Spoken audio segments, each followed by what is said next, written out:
So today marks 3 months of having this YouTube channel, and yeah, I was just reflecting on why I made this channel in the first place. I've gotten quite a few more subscribers recently, and I'm super happy about that. Um, and so I just thought I would share, and this will maybe sound similar to my very first video, but I wanted to just talk about, yeah, why I made this, what compelled me to, um, and how I got here, sort of thing. So I grew up feeling, from an early age, very hesitant to be myself. And um,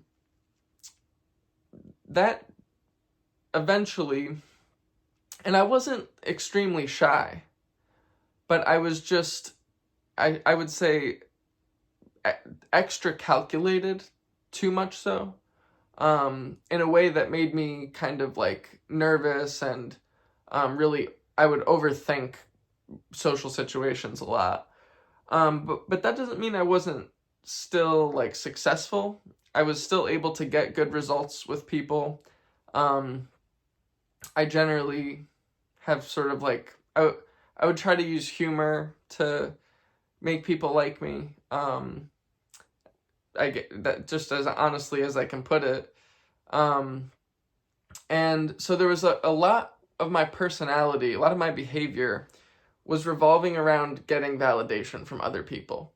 And eventually I felt like I built this entire persona, this alternate identity that was designed, it's weird to put it that way, designed and built.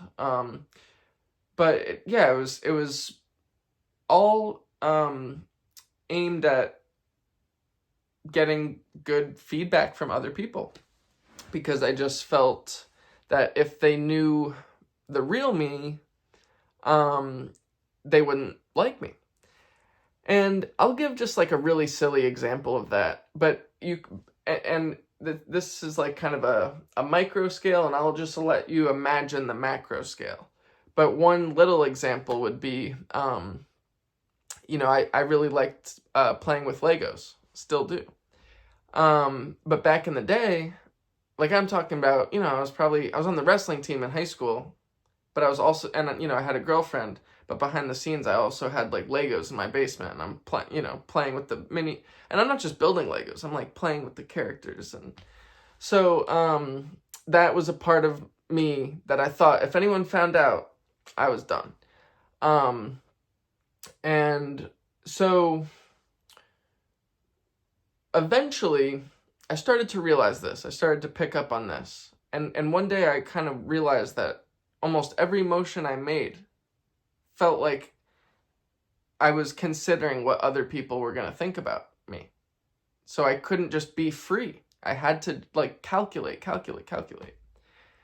And there was also this underlying belief that like if even my, my best friends, my brother, my parents, like I even started to feel like I had to be a certain way around them, even though they provided I would say, clear, unconditional love. It's like not really any huge problem from them.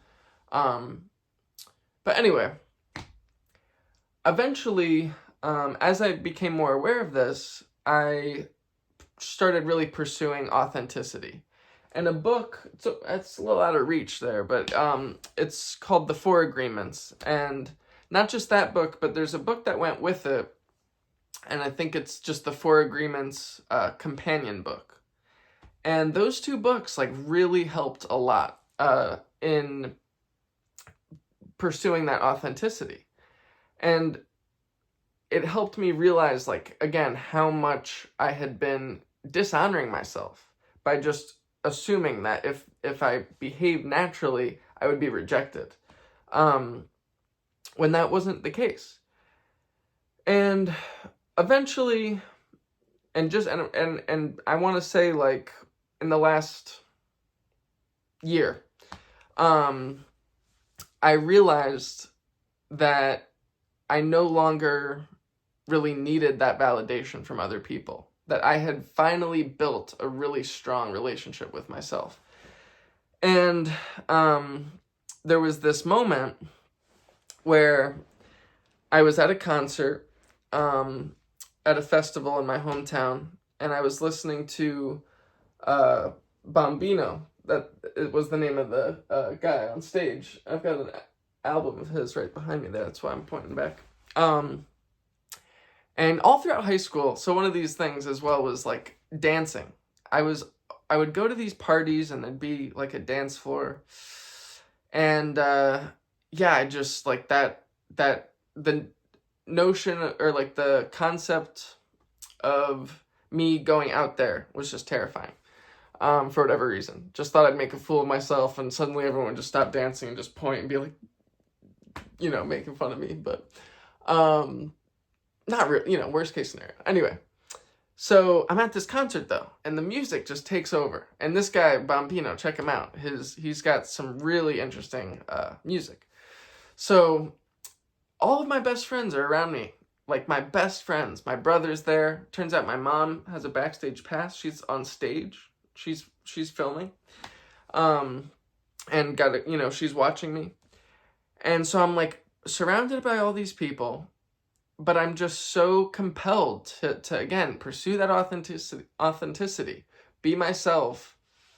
And I realized that I had finally reached this point where that persona no longer served any purpose. I was able to express myself to the fullest extent and be loved by all of those around me. And so I start dancing, and for the first time ever in front of people, or maybe even in front of myself, like in some, you know, somewhat. And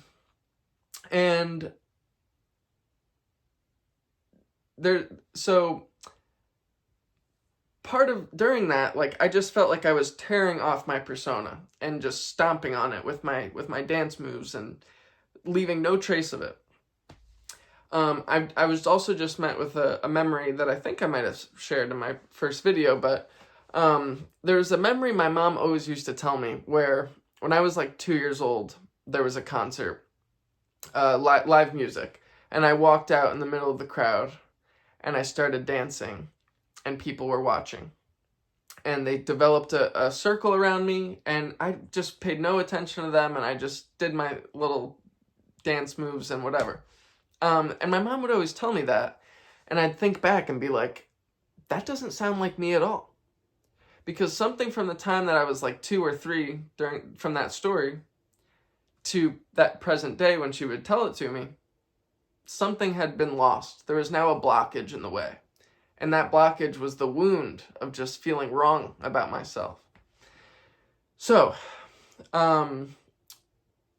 that's why I made this channel, is because I felt like, okay, like I came from just deep, like self-resentment, hatred, unworthiness, no self-esteem. And I made it out. And so I thought, like, okay, I have some real insight, personal stories and examples to give that maybe people resonate with. So that's not all that we do on this channel, but that's kind of the some of the main ideas. And also we're just looking inside and trying to figure out, like, how's this all working, you know? We're asking questions about, yeah, what is this life? What is consciousness? I think in the same pursuit of healing that pain, you start to ask yourself these questions, like, what am I motivated by? What's driving me to, you know, want some things and not other things for myself? And anyway, we'll leave it off there before I start rambling, but thanks for watching. Just a little summary of what I want to do here. So thanks for watching.